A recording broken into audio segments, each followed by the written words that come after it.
নরেন্দ্রপুরের নাজিরাবাদে ঘটনাস্থলে আজ গেলেন রাজ্যপাল সিভি আনন্দ বোস।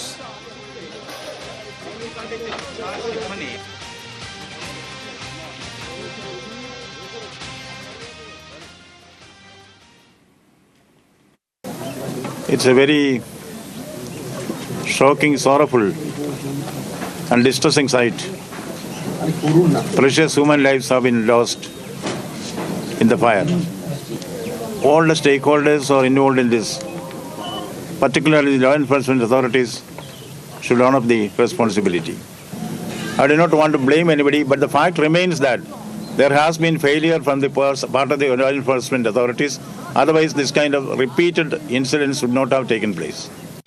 অনুষ্ঠান করতে গিয়ে হেনস্থা হতে হয়েছিল বলে অভিযোগ করেছিলেন মিমি চক্রবর্তী।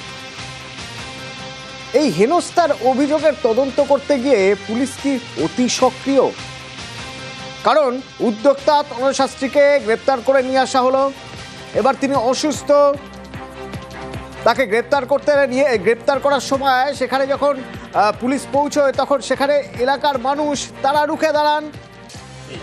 একটা প্রফেশনাল লোককে আপনি এমনি নিয়ে যেতে পারেন না, পারেন কি স্যার? দুজন কনস্টেবল তখন জখম হন, বনগাঁ হাসপাতালে তারা ভর্তি। এদিকে হাসপাতালে ভর্তি তনয় শাস্ত্রীও। আমার সঙ্গে অনিরুদ্ধ রয়েছে। অনিরুদ্ধ, কোন কোন ধারা দেওয়া হয়েছে? এই যে অভিযোগ করা হয়েছে, তাকে গ্রেপ্তার করা হয়েছে, তার বিরুদ্ধে কোন কোন ধারা দেওয়া হয়েছে? দেখো, তোমাকে জানিয়ে রাখি যে গতকাল তনয় শাস্ত্রীকে গ্রেপ্তার করতে গিয়ে পুলিশ বাধার মুখে পড়েছিল এবং পুলিশকে হেনস্থা এবং পুলিশের কাজে বাধা, সেই অভিযোগের ভিত্তিতেই পরবর্তীতে তনয় শাস্ত্রী এবং আরো দুজনকে গ্রেপ্তার করেছে বনগাঁ থানার পুলিশ এবং ইতিমধ্যেই তাদেরকে আজ বনগাঁ মহকুমা আদালতে পাঠানো হয়েছে। তাদের বিরুদ্ধে ভারতীয় ন্যায় সংহিতার 221, 223, 221-1, 221-2, 132, 351-2, 304, 52 এবং 3-5 এই ন্যায় সংহিতার ধারাতে তার বিরুদ্ধে মামলা রুজু করা হয়েছে। সেই ভিত্তিতেই আজ রীতিমতন এই তনয় শাস্ত্রীকে বনগাঁ মহকুমা আদালতে শুনানি চলে। সে এখনো পর্যন্ত বিচারকের যে নির্দেশ এখনো পর্যন্ত পাওয়া যায়নি। বিচারকের কাছে তনয় শাস্ত্রীর আইনজীবীরা রীতিমতন আবেদন জানিয়েছেন যে তাদের মক্কেলকে নোটিশ না দিয়ে পুলিশ তার বাড়িতে গিয়েছিল এবং একজন লেভেল সেকশন, যেহেতু মিমির যে অভিযোগ ছিল সেই অভিযোগের ভিত্তিতে যে মামলা করা হয়েছিল তাতে যে ধারা দেওয়া হয়েছিল সবই জামিনযোগ্য ধারা। জামিনযোগ্য ধারায় কি করে তাকে নোটিশ না দিয়ে তার বাড়িতে এত পুলিশ যাওয়া হলো তা নিয়ে প্রশ্ন তুলেছেন আইনজীবী। অন্যদিকে এই যে তিনজনকে গ্রেপ্তার করা হয়েছে পুলিশের কাজে বাধা এবং সরকারি কাজে বাধা দেওয়া হয়েছে, সেই অভিযোগ যে তোলা হয়েছে সেখানে তনয় শাস্ত্রীর ছেলেকেও গ্রেপ্তার করা হয়েছে। তারা রীতিমতন জামিনের জন্য আবেদন জানিয়েছে তারা আইনজীবী যে এই তনয় শাস্ত্রীর ছেলে কলেজ পড়ুয়া, আগামী 3 তারিখে অর্থাৎ ফেব্রুয়ারির 3 তারিখে তার ভর্তির ডেট রয়েছে, সেখানে জামিনের জন্য বিচার করা হোক, তেমনই কিন্তু বিচারকের কাছে তারা আবেদন জানিয়েছেন। একাধিক বিষয়ে সনাতন ধর্মকে নিয়ে ওর ছেলে খেলা করছে। মিমি চক্রবর্তীকে আমি বলে দিচ্ছি এইটার আমি শেষ দেখে ছাড়বো। আর এরপর যদি ও ভাষায় ওইটা ওর পাওয়ার দিয়ে ইউজ করছে, ওর তাহলে পাওয়ার দিয়ে নিজের পাওয়ারটাকে ইউজ করছে। হেনস্থার অভিযোগ উদ্যোক্তাকে তুলে নিয়ে গেল পুলিশ। পুলিশকে অতি সক্রিয়, কি বলছেন আইনজীবী অনির্বাণ গুহ ঠাকুরতা? তারকা অভিনেত্রী গেছিলেন, তিনি তার পারফরমেন্স করতে পারেননি বা যতটুকু করতে পেরেছেন তাতে উনি স্যাটিসফাইড নয়। এইটা ওনার এবং সেই উদ্যোক্তাদের নিজস্ব একটা টার্মস অ্যান্ড কন্ডিশনসের বিষয়, কিন্তু তার মধ্যে হেনস্থা কোথায়? আমি তো হেনস্থা খুঁজে পেলাম না। একজন আইন মান্যকারী নাগরিক একটা পারমিশনকে গুরুত্ব দিয়ে 12টায় অনুষ্ঠান বন্ধ করে দিয়েছেন, সেটাকে কি হেনস্থা বলে? মানে আমার খুব হাস্যকর লাগে। পুলিশ কোথাও কোথাও অতি সক্রিয়, কোথাও কোথাও নিষ্ক্রিয়।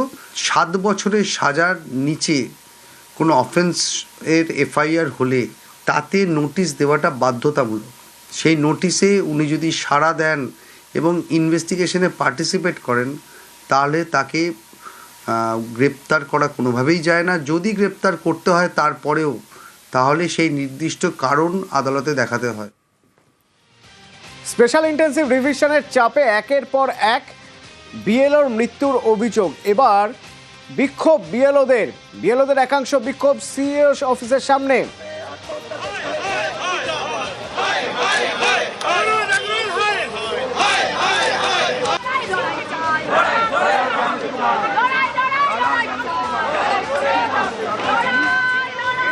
বিএলও অধিকার রক্ষা কমিটির ব্যানার, ব্যানারে ধর্ণা মঞ্চ থেকে কমিশন অফিস পর্যন্ত মিছিল।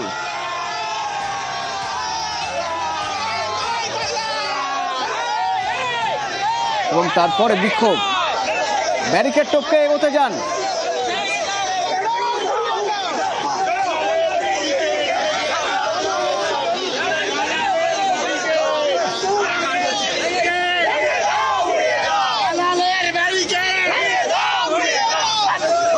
অমিত আছে আমার সঙ্গে। অমিত, এই বিক্ষোভের ছবি ঠিক কেমন ছিল?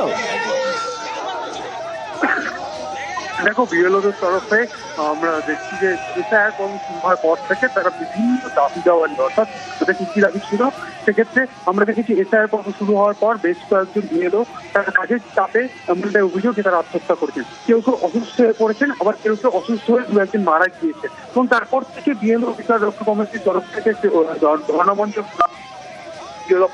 জুড়ে সেখান থেকে তারা বিভিন্ন দাবি, তার সমস্ত দাবি রয়েছে এবং সেই সমস্ত দাবি পূরণের জন্য তার বিভিন্ন দিন সিও দপ্তরে তারা অভিযান তারা করে থাকে। আজকেও গতকালে যে দার্জিলিং জেলার যে ঘটনা বিএলও মৃত্যুর ঘটনা, এবং তার আজকেও ঠিক একইভাবে কেন এসআইআর এর কাজ করতে গিয়ে একজন বিএলও বা সরকারি কর্মী বা আধিকারিক কেন আত্মহত্যার পথ বেছে নেবেন, কেন তাদের উপর এত বিভিন্ন সময় বিভিন্ন বিক্ষোভ জারি, কেন তাদের উপর চাপ সৃষ্টি করা হচ্ছে, এই সমস্ত বিভিন্ন তারই প্রতিবাদ জানাতেই কিন্তু আজকের এই বিক্ষোভ কর্মসূচি।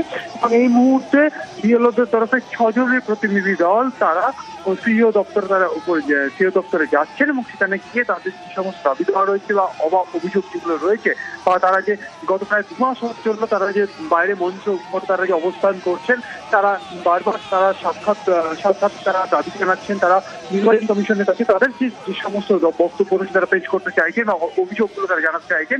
এই মুহূর্তে 6 জনের প্রতিনিধি দল বিএলওদের তারা কিন্তু সিইও দপ্তরে তারা গিয়েছেন, তাদের যে সমস্ত বক্তব্য রয়েছে, দাবি রয়েছে, অভিযোগ রয়েছে, সেগুলো তারা সিইও দপ্তরকে জানাবে, এমনটা কিন্তু তাদের তরফে জানানো হচ্ছে।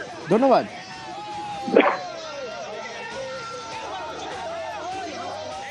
তালাটাই ইলেকশন কমিশন লাগালো, এরা গুলাম বানাতে চাইছে, স্লেভ বানাতে চাইছে।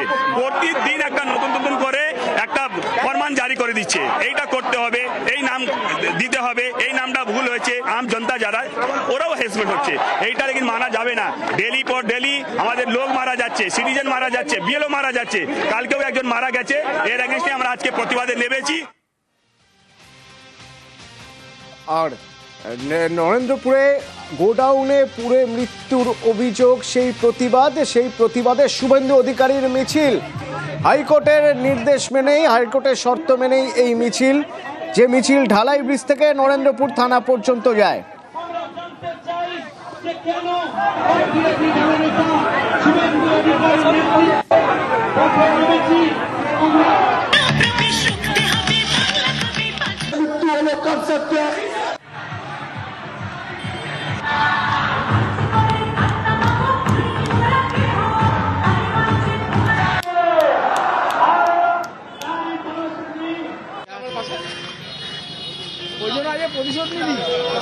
দাবি 1, ফায়ার ব্রিগেড মিনিস্টারের পদত্যাগ। দাবি 2, এই যে আসল নাটের গুরু ও মোমো, এর লাইসেন্স ছিল? উত্তর না। ফায়ার নির্বাপক ব্যবস্থা ছিল? উত্তর না। কি করছিলেন আনন্দপুরের ওসি? তিনি খাবেন জেলের ভাত।